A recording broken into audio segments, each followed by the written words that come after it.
श्री स्वामी समर्थ. नमस्कार श्रोते हो. आज मी कुंभ राशीच्या जातकांसाठी एक अत्यंत महत्वाचा आणि चक्रावून टाकणारा संदेश घेऊन आली आहे.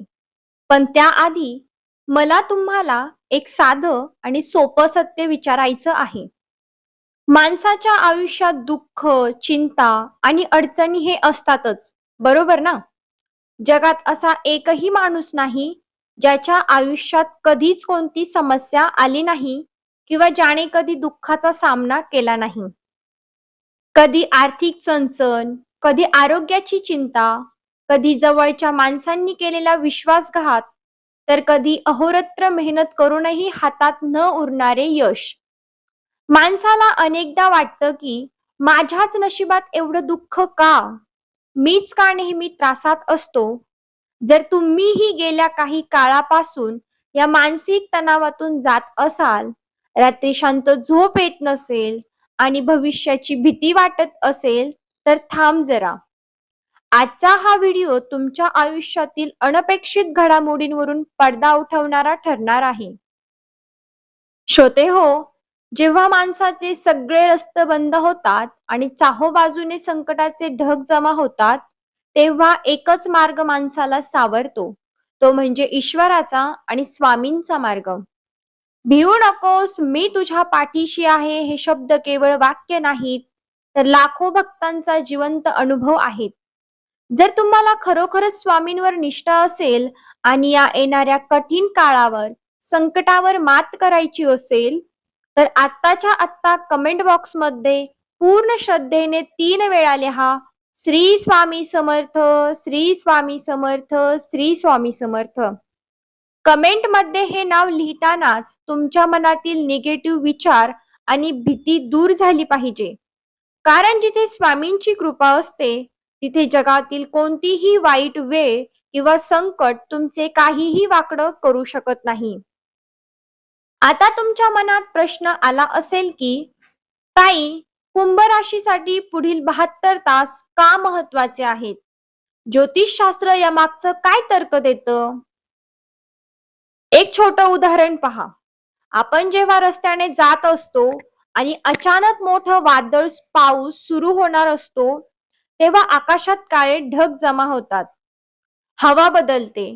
ज्याला ही चिन्हे समजतात तो वेळ सुरक्षित ठिकाणी आसरा घेतो आणि पावसातून वाचतो. पण जो या चिन्हांकडे दुर्लक्ष करतो, तो पावसात भिजतो आणि संकटात सापडतो. ज्योतिषशास्त्र अगदी असंच काम करतं. ग्रह गोचराची स्थिती ही येणाऱ्या काळाची पूर्व सूचना असते. जेव्हा राशी चक्रात शनी, राहू किंवा मंगळ यांची विशेष युती होते, तेव्हा माणसाच्या आयुष्यात अचानक मोठे बदल घडतात. कुंभ राशीचा स्वामी शनी आहे. जेव्हा शनीची दृष्टी किंवा ग्रहांचे गोचर अत्यंत संवेदनशील क्षेत्रातून जाते, तेव्हा जुन्या गोष्टींचा, जुन्या अडचणीचा आणि तुम्हाला त्रास देणाऱ्या परिस्थितीचा अंत होतो आणि नव्या पर्वाची सुरुवात होते. म्हणजेच तुमच्या आयुष्यातील सर्व वाईट गोष्टींचे रामनाम सत्य होण्याची वेळ आता आली आहे. कुंभ राशीच्या जातकांसाठी येणारे 72 तास अतिशय संवेदनशील आहेत. या कालावधीत 4 प्रमुख घटना अटळ मानल्या जात आहेत, ज्या तुमच्या आयुष्याला एक नवीन वळण देतील. पहिली घटना, गुप्त शत्रू आणि कपटी माणसांचा बुरखा फाटणे. गेल्या कित्येक दिवसापासून जे लोक तुमच्यावर तोंडावर गोड बोलत होते आणि पाठीमागे तुमचे नुकसान करत होते, अशा लोकांचे खरे चेहरे पुढील 72 तासात तुमच्या समोर येतील. तुम्हाला त्रास देणाऱ्या, तुमच्या पाठीत खंजीर खुपसणाऱ्या लोकांचा आणि त्यांच्या कट कारस्थानांचा पूर्णपणे अंत होणार आहे. त्यांचे सत्य समोर आल्यामुळे तुम्ही एका मोठ्या फसवणुकीतून वाचणार आहात. दुसरी घटना, जुन्या आर्थिक कोंडीतून किंवा कर्जातून मुक्तीची दिशा. तुम्ही गेल्या काही काळापासून ज्या आर्थिक अडचणीत अडकला होतात, पैसा हातात टिकत नव्हता किंवा अडकलेला पैसा परत मिळत नव्हता, त्याबाबत अचानक एक मोठी बातमी किंवा मार्ग समोर येईल. आर्थिक बाबतीत असलेली तुमची चिंता संपणार असून धनाचा किंवा नवीन उत्पन्नाचा मार्ग मोकळा होणार आहे. तिसरी घटना, मानसिक तणाव आणि भीतीचा अंत. अचानक अस्वस्थ वाटणे, आरोग्याची चिंता लागून राहणे किंवा रात्री भयानक विचार येणे, या सर्व मानसिक त्रासांवर तुम्हाला पूर्णविराम मिळताना दिसेल. ग्रहांची ही स्थिती तुमच्या मनातील नकारात्मकता काढून टाकणार आहे. तुमच्या विचारांमध्ये एक नवीन स्पष्टता आणि आत्मविश्वास निर्माण होईल. आणि चौथी घटना म्हणजे कुटुंबातील जुन्या वादांवर पूर्णविराम व नवीन संधी चालून येतील. घरामध्ये चाललेले वाद, गैरसमज किंवा जवळच्या नात्यांमधील दुरावा संपवून अचानक कौटुंबिक शांतता लाभेल.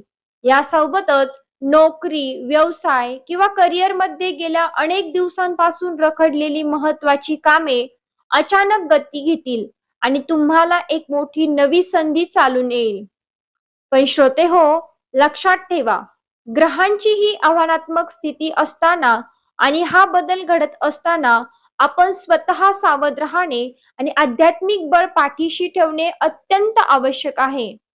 या 72 तासात स्वतःला सुरक्षित ठेवण्यासाठी आणि संकटाचे रूपांतर यशात करण्यासाठी मी आता तुम्हाला जे 3 सोपे महाउपाय सांगणार आहे ते नक्की नक्की आणि नक्की करा. पहिला महाउपाय, नकारात्मकता व दृष्ट घालवणे.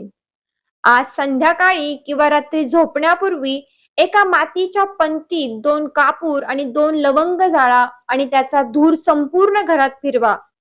यासोबतच थोडं खडे मीठ स्वतःवरून उतरवून घराबाहेर टाका. यामुळे घरातील आणि तुमच्या भोवती असणारी सर्व प्रकारची वाईट ऊर्जा आणि नजरदोष क्षणात नष्ट होईल. दुसरा महाउपाय, हनुमान उपासना व संकट मोचन. पुढील 3 दिवस दररोज हनुमान चालीसा किंवा श्रीराम रक्षा स्तोत्राचा पाठ करा. मारुती राया ही साक्षात संकटे हरण करणारी देवता आहे. शनीच्या प्रभावातून आणि ग्रहांच्या पीडेतून मुक्त होण्यासाठी हनुमंताची उपासना कुंभ राशीसाठी अत्यंत फलदायी ठरते. तिसरा महाउपाय, स्वामी समर्थ तारक मंत्र. घरात सकाळी आणि संध्याकाळी श्री स्वामी समर्थ महाराजांच्या तारक मंत्राचा जप करा किंवा तो मोठ्या आवाजात घरात लावा. अशक्य ते शक्य करतील स्वामी या उक्तीप्रमाणे तुमच्या आयुष्यात कितीही मोठे संकट असले तरी स्वामींच्या कृपेने त्याचा परिहार होईल. आता तुम्ही म्हणताल की ताई, तुम्ही स्वामी तारक मंत्राचा उपाय प्रत्येक संकटात सांगतात. मित्रांनो, तुमच्याकडून कोणती सेवा हो अथवा ना हो, तारक मंत्राची सेवा केली तरी भरपूर संकट ही आपल्यापासून दूर होतात आणि त्यांचा नायनाट होऊन त्या नष्ट पावतात. त्यामुळे मी सांगो अथवा न सांगो, तुम्ही तुमच्या दैनंदिन जीवनात स्वामी तारक मंत्र वाचा, ऐका. कुठल्याही स्वरूपात तुम्ही स्वामी तारक मंत्र हे आपल्या घरात चालवा. तर कुंभ राशीच्या बंधूंनो आणि भगिनींनो, घाबरण्याचे काहीही कारण नाही. हा काळ तुम्हाला उद्ध्वस्त करण्यासाठी नाही, तर तुमच्या आयुष्यातील जुन्या दुःखाचा अंत करून तुम्हाला मजबूत करण्यासाठी आला आहे. स्वतःच्या कष्टावर आणि स्वामींवर पूर्ण भरवसा ठेवा. जर तुम्हाला या माहितीवर विश्वास असेल आणि स्वामींवर निष्ठा असेल तर हा व्हिडिओ तुमच्या कुंभ राशीच्या मित्रांना आणि परिवाराला नक्की शेअर करा. व्हिडिओला लाईक करा आणि चॅनलला सबस्क्राईब करायला विसरू नका. शेवटी कमेंट मध्ये पूर्ण श्रद्धेने लिहायला विसरू नका. श्री स्वामी समर्थ. स्वामी महाराज तुम्हा सर्वांचे भले करोत. तुमच्या आयुष्यात सुख, समाधान आणि समृद्धी भरभरून देवो. पुन्हा भेटूया अशाच महत्वपूर्ण माहिती सोबत. तोपर्यंत स्वस्थ रहा. निश्चित तुम्हाला स्वामींचा आशीर्वाद मिळेल. चला, धन्यवाद.